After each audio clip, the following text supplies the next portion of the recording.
Hey everyone, Robert here, author of Expansion Mastery, the practical guide to living a fully engaged life. Are you ready to start living your life to the fullest? Are you ready and willing to transform yourself and your life from ordinary to extraordinary? Welcome, my friends, to the Fully Engaged Life.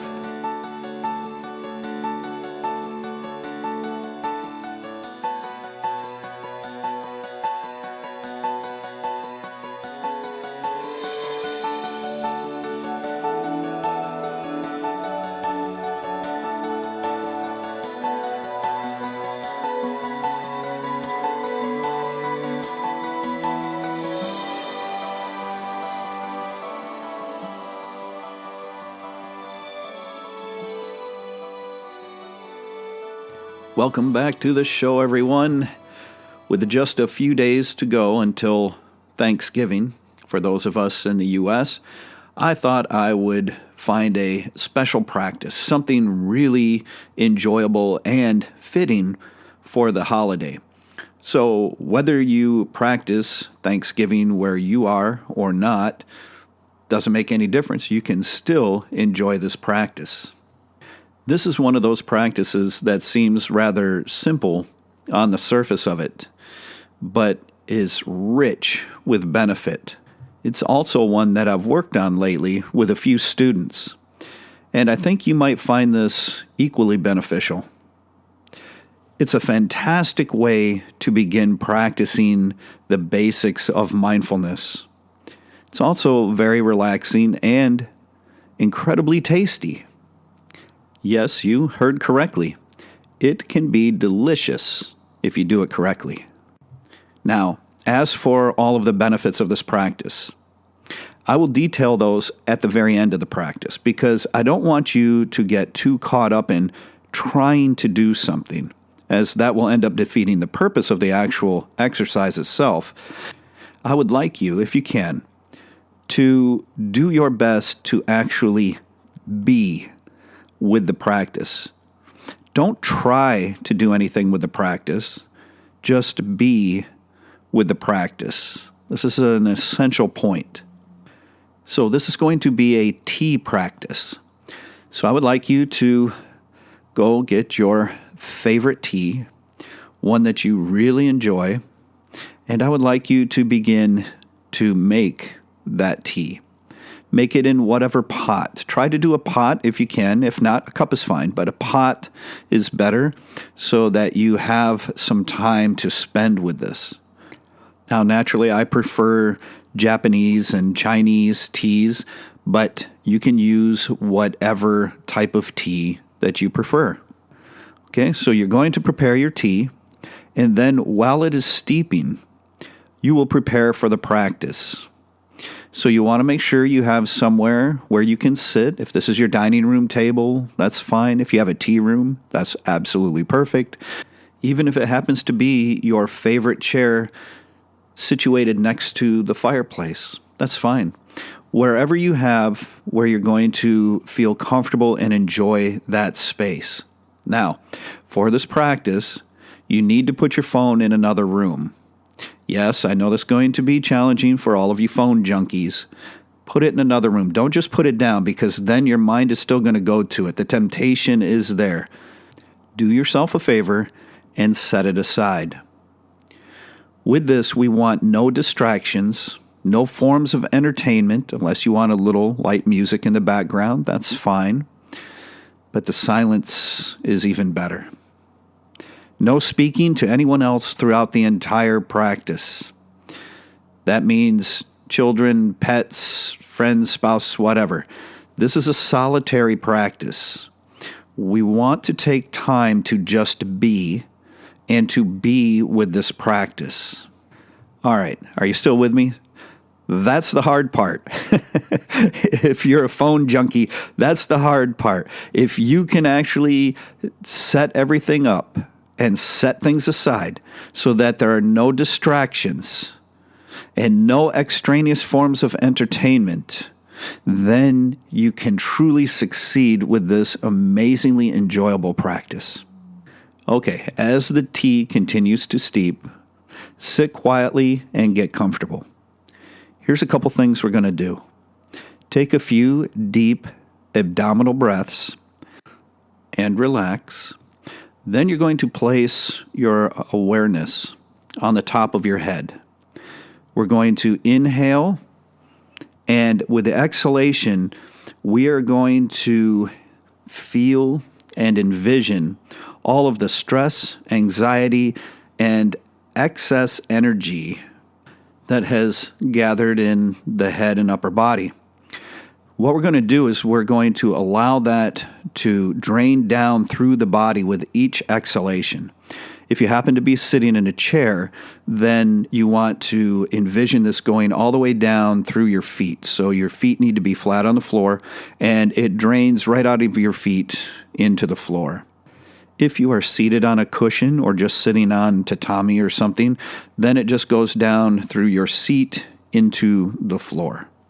And you're going to repeat this 3 times. So we inhale, put our awareness at the top of the head, exhale, and just allow all the stress, anxiety, fear, excess energy, anything just to go down through our body and out.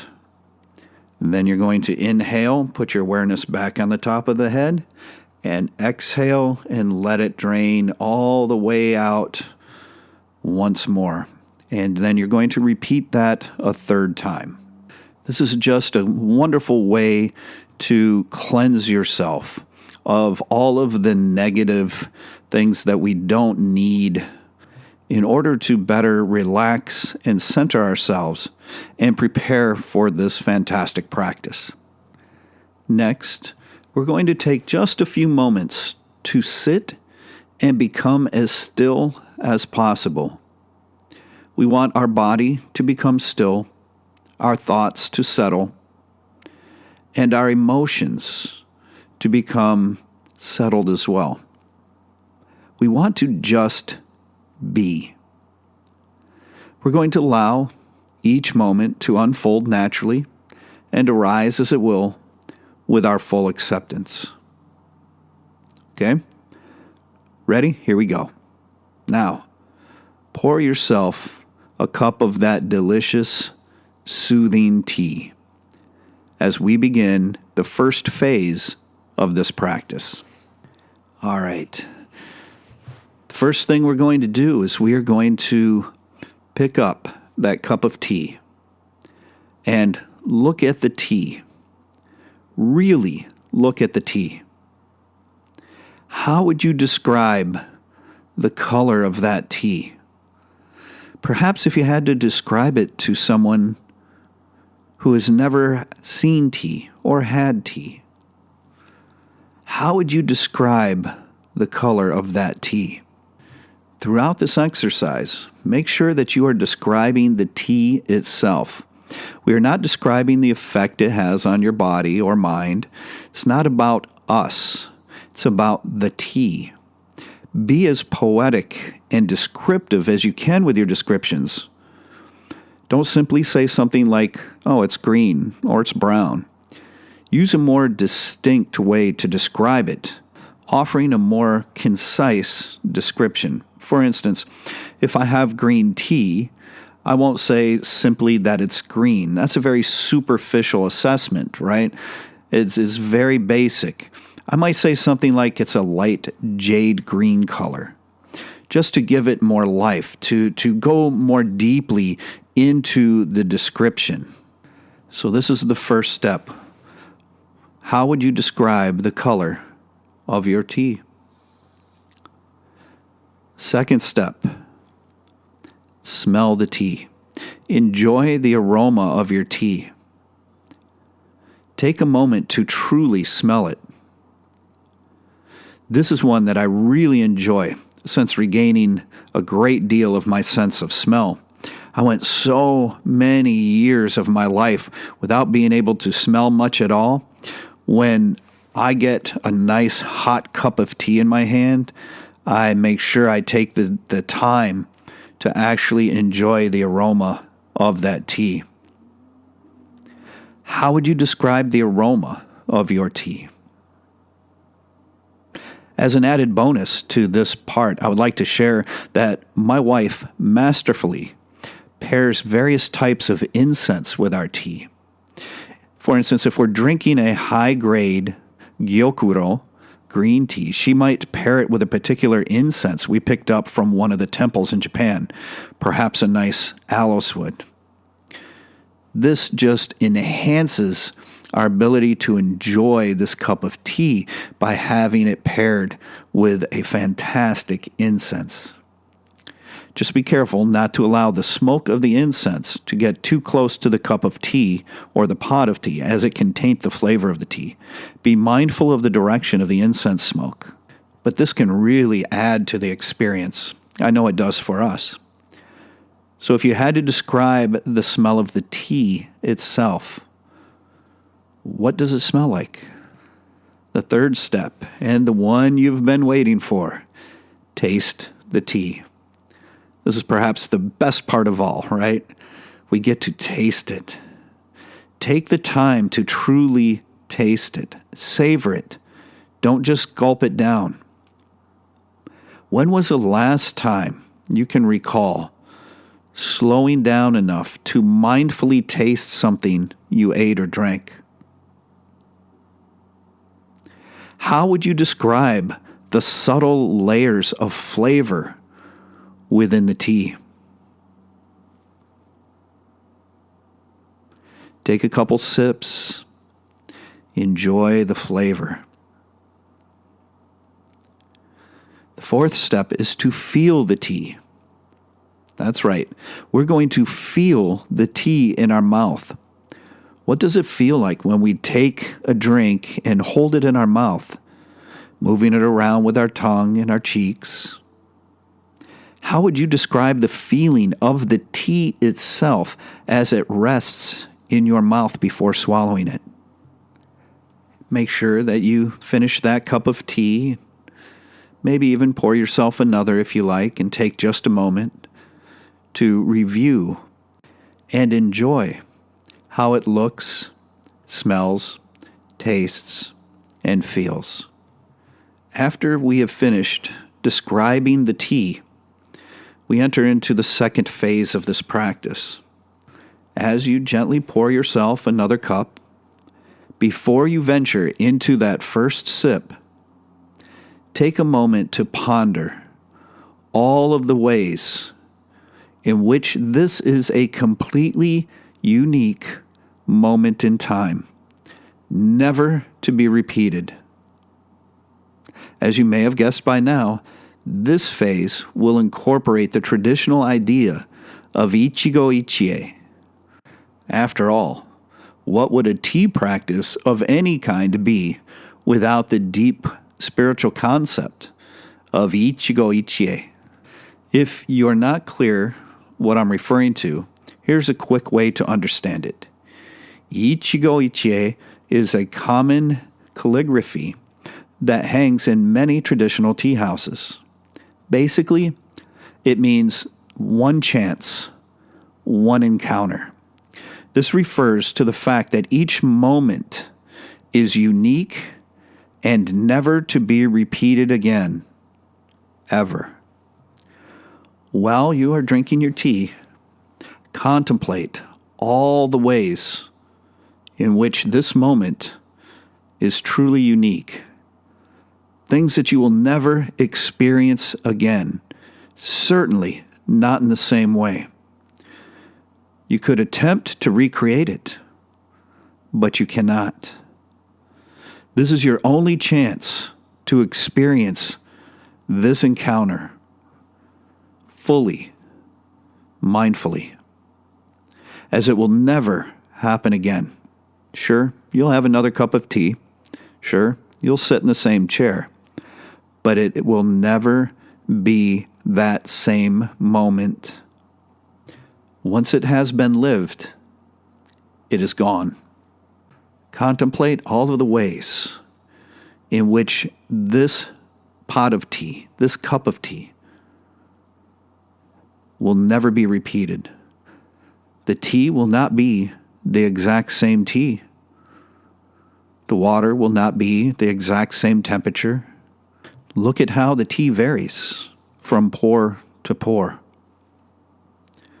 This is a completely unique moment in time. Every other time will be different. You will be different. You may be with different people, having different thoughts, speaking different words, and your actions. Those too are likely to be very different. This moment, with this pot of tea, with this cup, is a unique moment in time. A special experience to be cherished and savored mindfully, as is every moment of our life. I would like you to take a moment and sit, enjoying your tea, and make a list of all the ways this experience, right here, right now, is unique.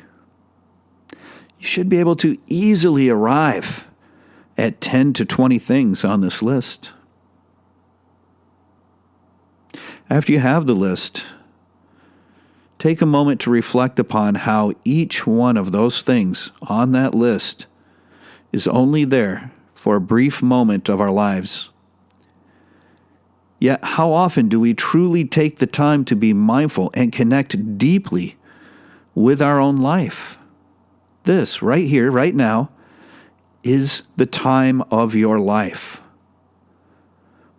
Why not live it fully? No moment in life is ever truly repeated. And we cannot cling to these moments, nor should we attempt to relive them. Instead, treasure each and every one as though it is so very special. And then just let it go. The same is applied to each moment, as if it were our last. My sword teacher in Japan applied this idea of ichigo ichie in sort of a Mikyo fashion. And I always loved this. This was something that I'd never seen anyone ever do. But whenever I was leaving, after having finished another training visit, whether I was walking back to the station or in a cab, he would walk out into the middle of the road and stand there, waving to me. And he would be saying, "Bye-bye," in English. He would stand there in the road, perfectly still, except for his hand waving, until I was completely out of sight. Only then would he turn and go back into the house. He looked at each one of my visits as perhaps the last time we might ever see each other, and therefore remained present the entire time, not only throughout the training, but to the very end. And at the very end, when I was no longer in sight, he let it go. He is now the wonderful age of 90 and retired from active teaching. So it's a good thing that I understood a basic idea of ichigo ichie back then. So I never took one of those never to be repeated moments for granted. I lived each training visit with him fully. I trained fully. And I have enjoyed every moment we've had together fully. My wife and I incorporate this concept of ichigo ichie into our relationship, into how we view our time together. And it adds a beautiful depth to our relationship. So we never take one moment together for granted. We remain mindful of every single moment we have together and cherish it and live each one together fully. Now, for this second phase, you can sit and enjoy as many cups or pots of tea as you like. I know my wife and I go through several pots whenever we make tea, and we sit and enjoy. So take the time to do that. You can write as many things down on that list as you can figure out. Whatever you're feeling, let it come up. 10 to 20 should be easy. 50 is not out of the question. Okay? You can go deep into this practice if you like. I also promised you some idea of the benefits. Where to begin. Such a simple, easy exercise, yet it offers such an incredible tapestry of benefits. Let's look at a few. The first one is that it allows us to begin to practice the idea of mindfulness, actual mindfulness, not just being aware of or paying attention to something. True mindfulness. Second one is that it brings us into the present moment. When we are looking at the tea, tasting the tea, when we are being in that moment with the tea, we are anchored in the present moment. When we are experiencing the realization of every moment as it passes that will never be repeated again, it helps us to be in the present. The third one is that it keeps us free of mental distractions. Human beings need this now more than ever. Fourth one is it allows us to learn and apply what is referred to as skillful effort. We see this by how many descriptors we can give to the tea, how many of the instances that will never be repeated that we realize. If we only come up with a couple, that is not considered skillful effort. That's kind of showing that the mind is a little bit lazy, perhaps undisciplined.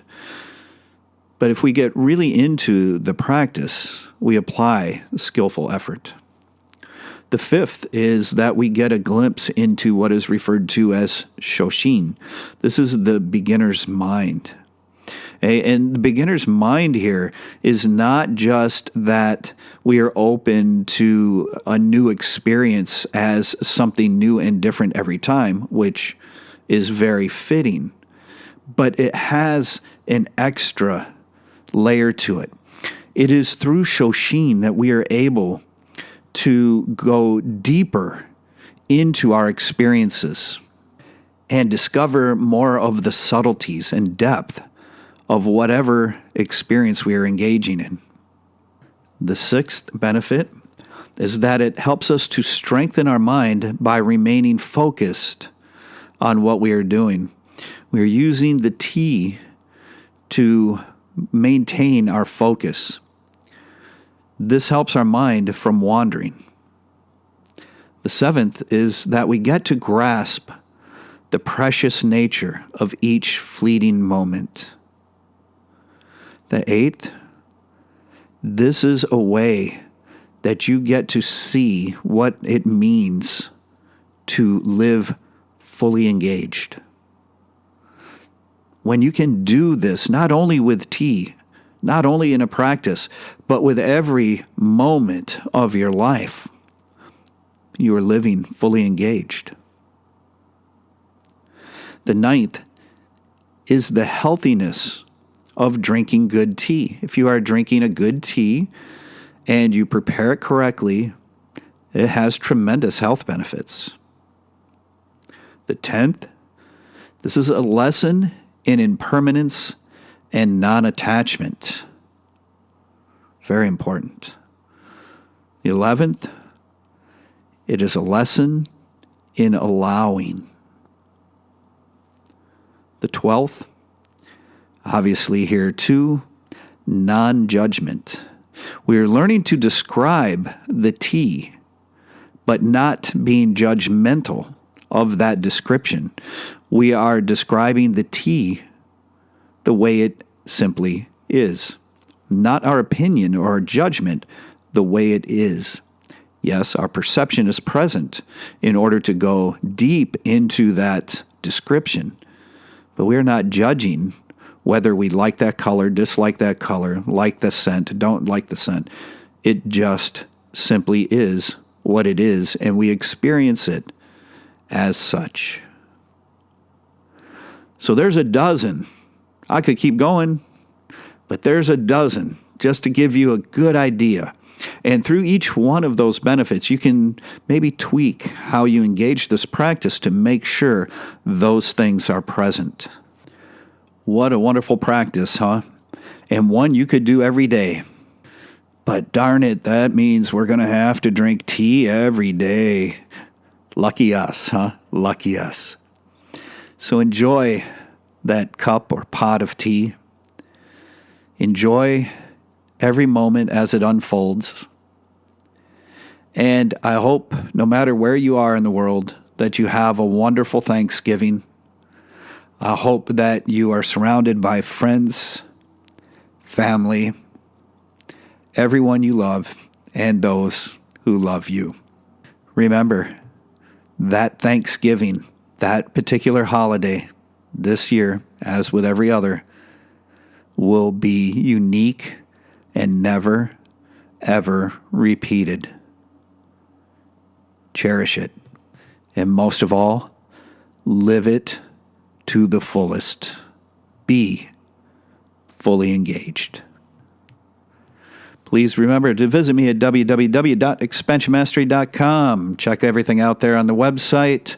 Please make sure you're doing all the social media stuff. Share and like, subscribe, hit the little bell thing or whatever they got going on with all of that now. Do all that stuff that supports us, and I greatly appreciate it. And until next time, my friends, I wish you a very, very happy Thanksgiving. And I wish you all the best in your practices and your life. Take care.